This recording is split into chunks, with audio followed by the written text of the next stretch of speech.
한센병이라는 명칭을 사용하도록 하겠습니다. 예수님께서 공생의 기간 사역을 하시는 그 초창기에 한 한센병 환자가 그를 찾아왔습니다. 오늘 본문에서 보셔서 아시다시피 그는 예수님 앞에 무릎을 꿇고 간청합니다. 원하시면 저를 깨끗게 하실 수 있습니다. 이에 대한 그 영어 성경을 보면 그 번역이 이렇습니다. If you will, you can make clean. You can make me clean. 이 문장에는 아시다시피 두 개의 화법적 동사가 들어있습니다. 바로 원한다라는 will이라는 동사와 할 수 있다라는 can이라는 동사입니다. 본문에 나오는 한센병 환자는 예수님께서 자신을 치료해 주실 수 있을 것이다라는 기대를 가지고 있었습니다. 회당에서 악한 귀신이 들린 사람을 치료해 주신 일로 인해 예수님의 능력에 대한 소문이 이미 갈릴리 온 지역에 두루 퍼져 있었기 때문입니다. 많은 병자와 귀신 들린 사람들이 예수님께 모여들어 고침을 받은 뒤였습니다. 이 소식을 접한 한센병 환자도 자신도 치유될 수 있다는 희망을 가지고 용기를 내서 지금 예수님께 나온 것입니다. 그러나 이 치유와 관련해서 이 한센병 환자에게 가장 크고 중요한 질문거리, 그 마음에 마치 그 바위처럼 딱 버티고 있는 그 문제거리는 예수님의 능력에 대한 것이 아니었습니다. 오히려 그 질문은 바로 예수님의 의지에 대한 것이었습니다. 예수님께서 과연 나를 치료해 주실 것인가? 바로 나의 치유를 그분께서 원하시고 계신가? 바로 이 질문이 이 환자를 불안하고 초조하게 만들었습니다. 그래서 예수님을 만난 그는 If you will, 만약 당신께서 원하신다면 이라는 이 조건절을 자신의 말에 그 제일 서두에, 제일 처음에 둔 것입니다. 하나님께서 하실 수 있는가? 라는 질문은 신앙생활과 관련된 본질적인 질문이 될 수 없습니다. 즉, 하나님의 능력에 대한 질문 말이죠. 오히려 우리를 궁금하게 하고 추구하게 하고 그래서 우리를 힘들게 하는 신앙의 아주 본질적인 질문은 바로 하나님의 뜻에 대한 것. 하나님께서 원하시는 것이 도대체 무엇인가에 놓여 있습니다. 사랑하는 여러분, 우리도 우리 신앙생활을 하면서 하나님께서 무엇을 하실 수 있을까라는 질문보다는 하나님께서 무엇을 원하실까라는 질문 때문에 힘들어하고 고민하고 애쓰고 또 그 답을 얻기 위해 노력하는 경우가 많이 있습니다. 왜 그렇습니까? 왜냐하면 하나님의 능력을 경험하는 것보다 하나님의 뜻을 깨닫는 것이 우리가 하나님을 참으로 바로 알 수 있는 참된 신앙의 길을 우리에게 제시하기 때문입니다. 하나님의 뜻을 알아야만 우리는 하나님께 순종하며 충성하는 다른 신앙생활을 할 수 있기 때문입니다. 능력은 하나님 외의 다른 존재들도 행할 수 있습니다. 하나님의 대적자로 묘사되고 있는 사단도 능력을 행합니다. 또 우리가 이미 이 세상 가운데 잘 경험하듯이 돈이나 권력, 명예도 나름대로 강력한 능력을 행사할 수 있습니다. 돈이면 뭐든지 할 수 있다는 그런 말들을 우리가 하면서 많이 또 흔히 듣지 않습니까? 그렇다고 그 능력 때문에 우리가 하나님 대신에 어떤 다른 대상들, 세상적인 소유와 권력과 명예를 추구하며 살 수는 없는 것이지 않겠습니까? 우리가 신앙인으로 살아간다는 것은 그 어떤 능력들이나 또 그 능력 때문에 우리가 얻을 수 있는 이익들을 위해서 또 그것을 추정하며 살아가는 것은 아니지 않겠습니까? 그렇다면 우리의 신앙생활의 실체는 무엇일까요? 그것은 바로 우리가 이 땅에 숨쉬며 살아가는 동안 끊임없이 하나님의 뜻을 추구하는 것이고 또 그 뜻을 알아가는 과정입니다. 왜냐하면 앞서 말씀드린 것처럼 하나님의 뜻을 제대로 아는 것과 그리고 그 뜻대로 살아가는 것, 바로 그것은 하나님을 바로 아는 것과 일맥상통하기 때문입니다. 신앙의 궁극적인 목적은 하나님을 아는 데 있습니다. 호세아서 6장 6절에 보면 다음과 같은 하나님의 말씀이 있습니다. 나는 인애를 원하고 제사를 원치 아니하며 언제보다 하나님을 아는 것을 원하노라. 또 요한복음 17장 3절에서 예수님께서는 이렇게 기도하십니다. 영생은 곧 유일하신 참 하나님과 그의 보내신 자 예수 그리스도를 아는 것이니이다.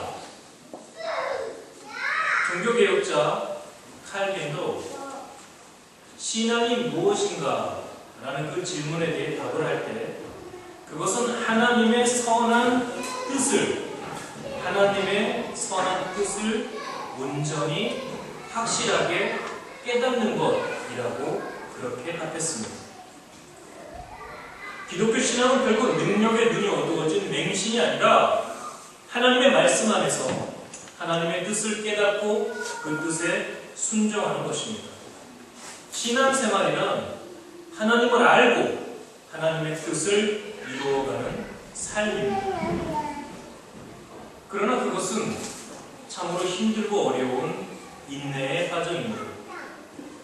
고난의 과정입니다. 왜냐하면 신앙생활은 끊임없이 엄습하는 의심과 불안, 두려움과 절망에 대하여 싸워가야 하는 그 삶을 의미하기 때문입니다. 실제로 많은 사람들이 이 과정을 참아내지 못하고 포기하는 경우가 있습니다. 제가 만났던 이 많은 이들도 하나님이 그것을 하실 수 있느냐 하는 질문보다는 하나님께서 그것을 왜 하시는가, 아니면 하나님께서 그것을 왜 하시지 않는가 하는 질문 때문에 실족하였습니다. 그렇습니다. 하나님의 뜻과 관련된 인내와 고난은 어느 누구도 피할 수 없는 신앙생활의 과정이며 위기입니다. 우리 주 예수 그리스도께서도 예외가 아니었습니다. 예수님도 하나님의 뜻을 추구하며 살아가시는 과정 가운데 고난을 견뎌내셔야 했습니다. 십자가 위에 못 박혀 달리신 채 그분은 절규하셨습니다. 나의 하나님, 나의 하나님, 어찌하여 나를 버리셨나이까? 라고 말합니다.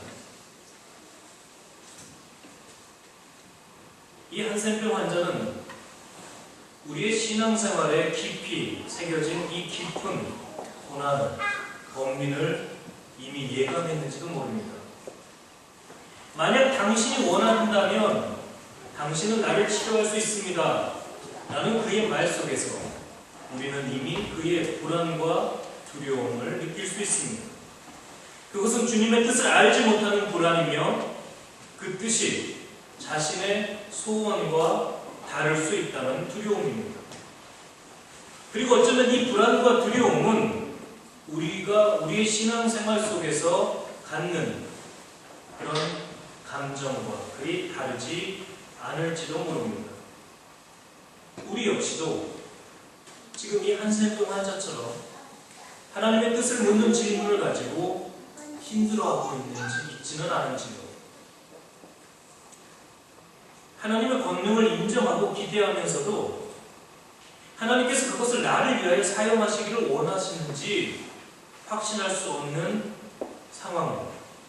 또 하나님께서 과연 나를 도와주시기를 원하시는지 확신할 수 없는, 의심하는 그런 상황들 때문에 힘들어하고 있지는 않은지, 또 때때로 하나님께서 내게 등을 돌리시고 나를 내버리신 것처럼 그렇게 느끼고 있지는 않은지.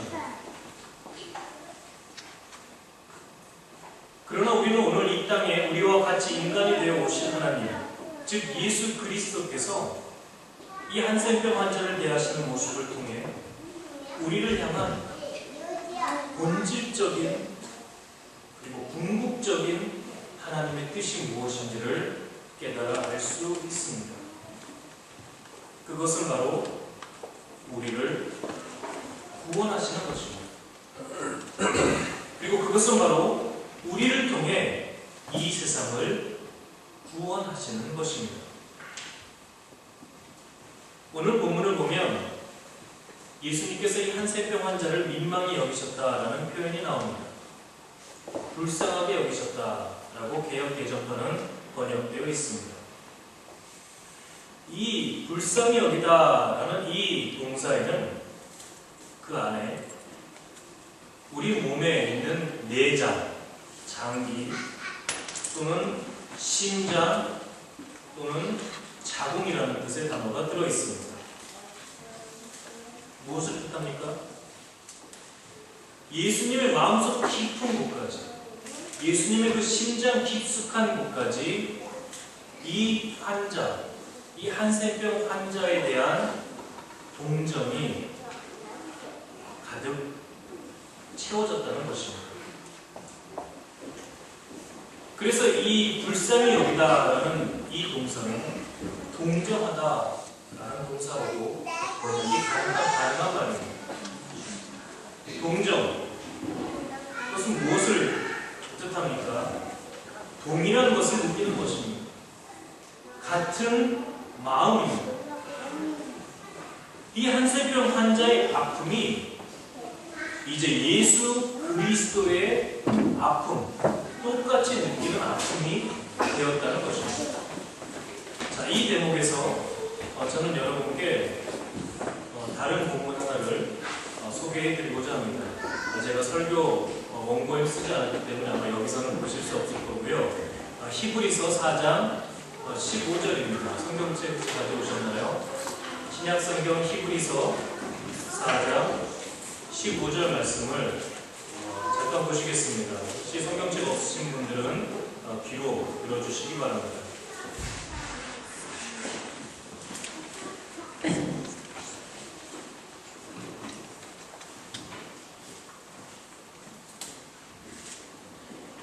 제가 공독하겠습니다. 히브리서 4장 15절. 제가 가지고 있는 것은 개역판입니다. 그래서 번역이 좀 다를 수도 있습니다. 우리에게 있는 대제사장은 우리 연약함을 체휼하지 아니하는 자가 아니요 모든 일에 우리와 한결같이 시험을 받은 자로되 죄는 없으시니라. 여기 어려운 단어 체휼이라는 단어가 나와 있는데 개역 개정판에는 동정이라고 번역되어 있는 단어입니다. 즉 예수 그리스도께서는 우리의 연약함을 동정하시는 분이시다라는 뜻입니다. 여기에서 쓰인 단어가 원래대로 보면 우리가 잘 아는 독일어 단어 심파티라는 단어의 그 원문인 심파테오라는 헬라어 동사입니다. 무슨 뜻입니까? 짐, 함께 같이 고난을 당한다 하는 것입니다. 예수님께서 우리의 연약함을, 우리의 아픔을 같이 고난을 당하시는 분이십니다. 어떻게 그것이 가능합니까? 그 뒤에 보면 바로 이 모든 일에 우리와 한결같이, 우리와 똑같이 시험을 받으신 분이시기 때문이다. 그렇습니다. 예수님께서는 인간이 되어 이 땅에 오신 하나님이십니다. 천상에 머물러 계신 분이 아니셨습니다. 인간이 되셨기 때문에 우리와 똑같이 우리의 인간의 한계를, 인간의 아픔을 이미 체험하셨습니다. 아니, 더 나아가 어떤 인간도 체험할 수 없는 극심한 고통까지도 체험하셨습니다. 십자가에 못 박혀 돌아가신 것은 단지 육신의 고난에만 머무는 것이 아니라 그것은 하나님께서 스스로 당신의 영광을 버리시고 신의 영광을 버리시고 철저하게 버림받는 자의 위치로 스스로를 소외시키는 그런 자리로 두셨다는 것을 의미합니다. 이미 고난을 당하신 분으로서 우리의 고난을 똑같이 느끼시고 체험하실 수 있다는 것입니다. 아파본 사람이 아픈 사람의 마음을 알 수 있다는 것과 같은 이치입니다. 바로 그 동정이 바로 오늘 우리가 보고 있는 이 마가복음 본문의 상황에 똑같이 등장을 합니다. 예수님의 마음속에 이 한센병 환자를 동정하는 마음이 채워졌습니다. 그 동정을 통해 예수님과 이 사람과의 간격과 차이는 완전히 극복되었습니다. 그리고 그로부터 나타난 예수님의 행동이 바로 손을 내밀어 저에게 대신 것입니다. 사랑하는 여러분, 이 광경을 한번 상상해 보시죠. 한센병 환자에게 손을 대는 것, 지금도 꺼려지는 그런 행동입니다. 게다가 예수님 당시에 그 병은 단지 그 전염성 때문에 거리가 필요한 의학적 차원의 질병에만 머무는 것이 아니었습니다. 그 병은 종교적으로도 부정하다고 단정된 병이었습니다. 천형, 즉 하늘의 형벌을 받은 자로서 사회로부터 격리되고 단절될 수밖에 없는 병이었습니다. 그래서 한센병 환자들은 그 당시 사람들과 함께 거주하는 것이 아니라 마을 밖에서 따로 살아야 했고, 사람을 만났을 때마다 스스로 부정하다라고 소리침으로써 자신이 병자임을 알려서 사람들이 피해갈 수 있도록 자신과 접촉하지 않도록 그렇게 만들어야 되는 의무가 있었던 병이었습니다. 그런데도 예수님께서는 손을 뻗쳐서 그에게 대셨습니다. 질병도, 추한 외모도, 종교적 정죄와 사회적 편견도 그 사람에 대한 예수님의 그 사랑의 마음, 동정의 마음에 장애물이 되지 않았습니다. 그리고 예수님께서 그에게 말씀하십니다. 내가 원한다. 깨끗함을 받으라. 내가 원한다. 이 말씀은 불안과 의심에 떨던 이 한센병 환자에게 예수님께서 주신 답이며 동시에 지금 이 순간 우리 모두에게 주시는 답입니다. 그리고 예수님께서 원하시자 그분의 구원하시는 능력의 역사 또한 함께 일어났습니다. 한센병 환자는 깨끗해졌습니다. 사랑하는 여러분, 우리에게도 과거의 상처나 현재의 삶의 문제들과 또 미래의 불확실성을 통해 생겨난 마음과 육신의 병들이 많이 있습니다.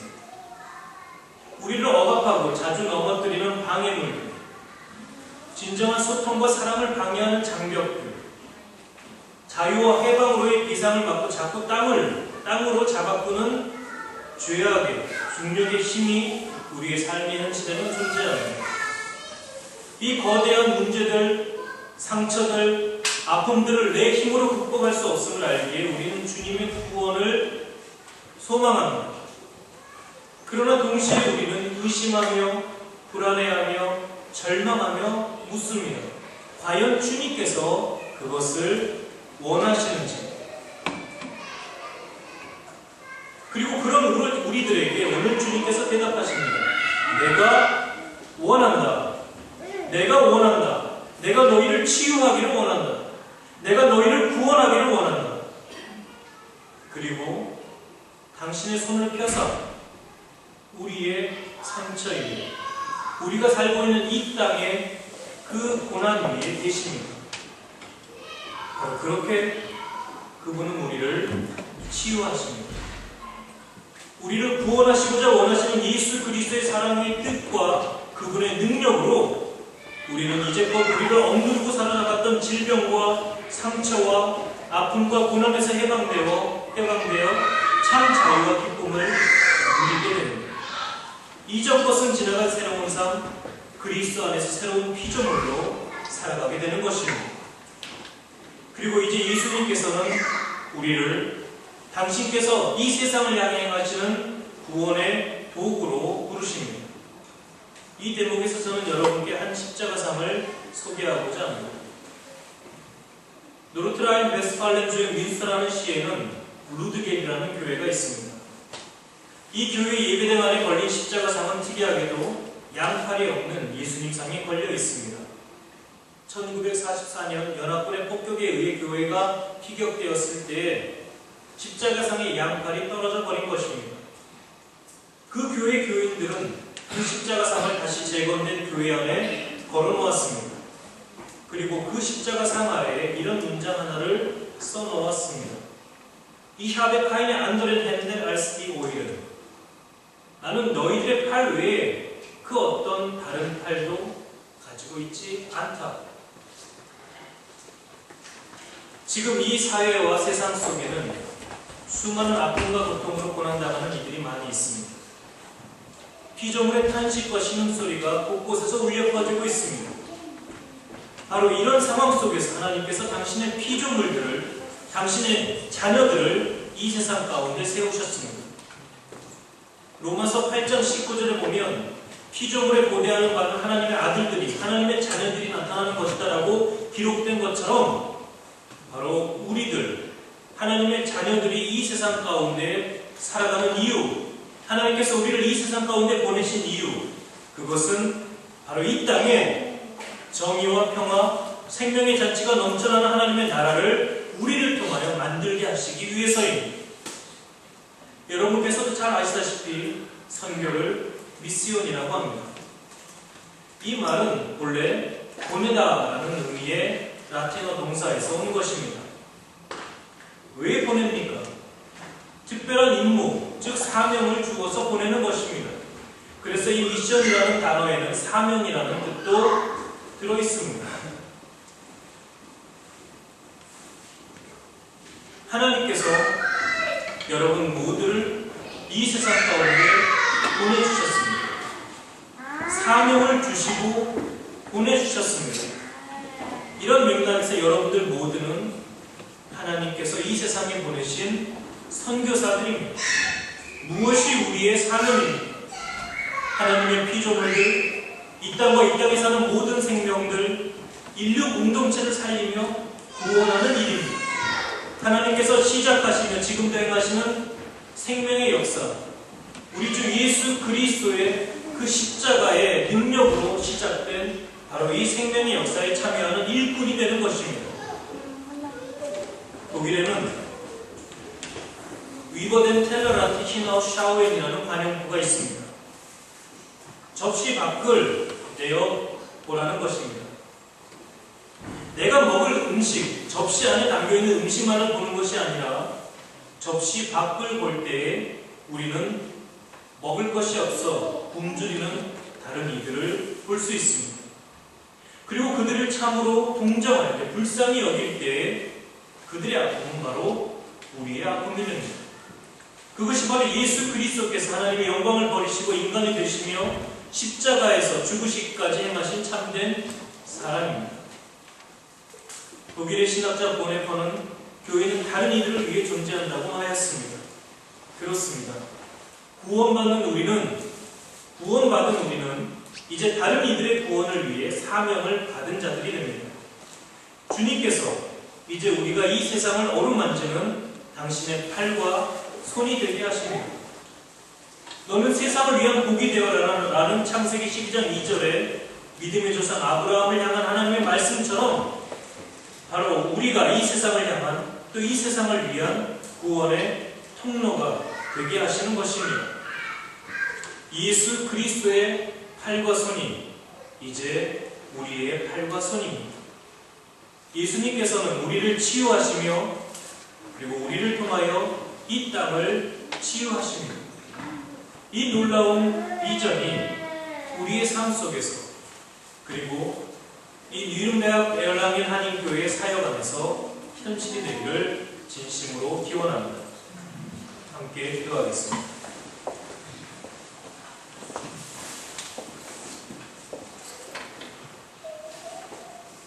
주님, 저희가 여기 있습니다. 보리떡 5개와 물고기 2마리를 손에 들고 부끄러운 마음으로, 두려운 마음으로 서 있는 작은 아이처럼 저희가 주님 앞에 서 있습니다. 저희 힘으로는 아무것도 할 수 없습니다. 저희의 팔과 다리, 저희의 손은 미약하기 그지없습니다. 그러나 저희를 통하여 주님께서 이 세상을 구원하시는 그 놀라운 일에 역사하기를 원하신다고 저희는 믿습니다. 저희를 사용하여 주시옵소서.